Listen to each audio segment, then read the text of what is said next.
I am the Jungle Pride Megazord, loved by good, feared by evil. The Daishi clan will be powerless against me. I'll strike them down with my powerful Dude, the Furry Setsu convention was card. yesterday. Hey everyone, I'm Chrono. Today we're taking a look at the Power Rangers Jungle Fury Deluxe Jungle Pride Megazord, aka Geki Touja from Juken Sentai Geki Ranger. Now, back in the day, I actually did watch this show when it aired, and I mostly remember watching it around the arc where the Rangers get the Jungle Master modes as well as the Jungle Master Megazord, so I have some nostalgia with Jungle Fury. Now, one thing that was really cool about these Zords was that rather than being in some kind of hangar when not used, they're actually summoned from the Rangers' bodies and they are animal spirits. So let's start by taking a look at the Tiger. Now, this Tiger's got a really interesting design. He's got really big front legs and then has significantly smaller back legs. There's also this big battery pack and this red button here, but that's for the gimmick of the Megazord, and I'll get to that later. The proportions on this guy make him almost look more like a gorilla than a tiger, which kind of foreshadows the Gorilla Zord for the Jungle Master Megazord. My favorite thing about this guy is probably the head sculpt. I just love the way it looks. I love the way it's painted, and the silver paint here looks really good. I love these blue eyes, and it just looks really intimidating. I would not want to run into this thing. For this guy's posability, the mouth can open, hinge joint at the neck, legs can rotate, they can go out that far, swivel at the paws. There is a little bit of a waist swivel, but that's for the motorized feature. Rotation at the back legs, hinge joint at the back paws, and the tail can go 360. Overall, the posability on this guy is really good for a Power Ranger / Super Sentai toy. Next up we have the Jaguar, and this one's easily my favorite one of the set. I don't know why, but I just love this guy's aesthetic.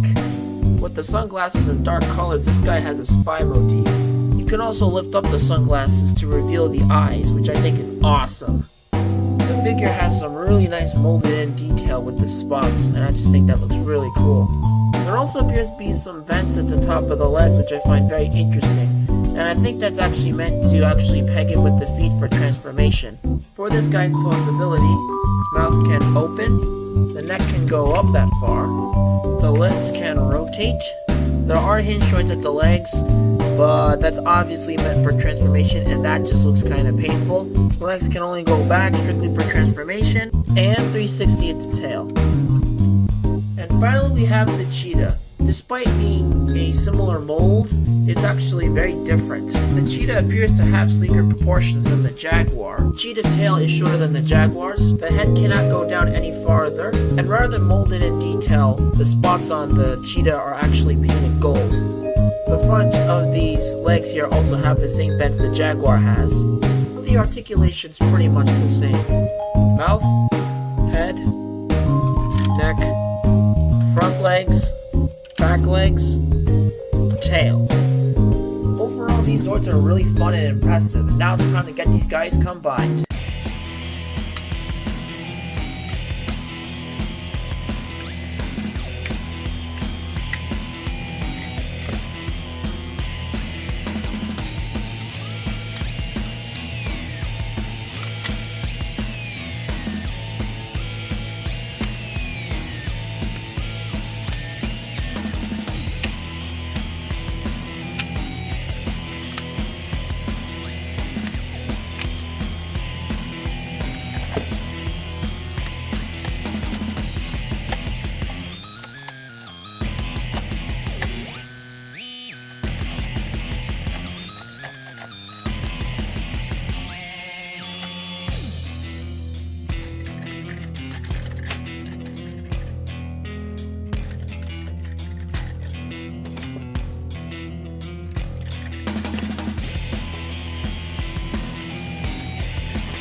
And here we have the Jungle Pride Megazord, and I really like this Megazord. It's easily one of my favorite designs.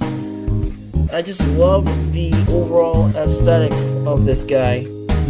And he's well proportioned and everything transforms well. And it's a pretty simple Megazord, but it's really satisfying to play with. One thing that makes this Megazord a little bit unique from others is that rather than having a sword, it has this Setsukon weapon, which some people mistake it as nunchucks or a staff. I loved how the tiger head transformed with the mouth rather than just opening with the face reveal. It used this horn to slide in and out to reveal the face, which is a huge improvement over the Lost Galaxy Lion. So for posability, the arms can rotate and they can go out and they have a wrist swivel like before on the tiger. You can also have the head go up a little bit, but if you're not careful, that can actually kind of break the illusion. And I feel like the head's a little bit too low, so I always like to have it just slightly up like this. Now the gimmick I mentioned earlier, if you have the arms out like this and you press this button right around here, you can do what's known as the Savage Spin attack in the show. Oh, never mind, it got caught up with the wall. Let's see if we can try this again. Ah, much better. Pushing the red button on the back will allow the bottom half to spin like so. Now for some size comparisons, here we have Jet Icarus, Galaxy Megazord, Kira Beijing, and my previously reviewed Transformers Revenge of the Fallen Scout Class Ejector. So overall, this is a pretty solid Megazord, and I highly recommend it to any Geki Ranger or Jungle Fury fans. And if you enjoyed the video, please leave a like, comment, subscribe, and I'll see you on the flip side.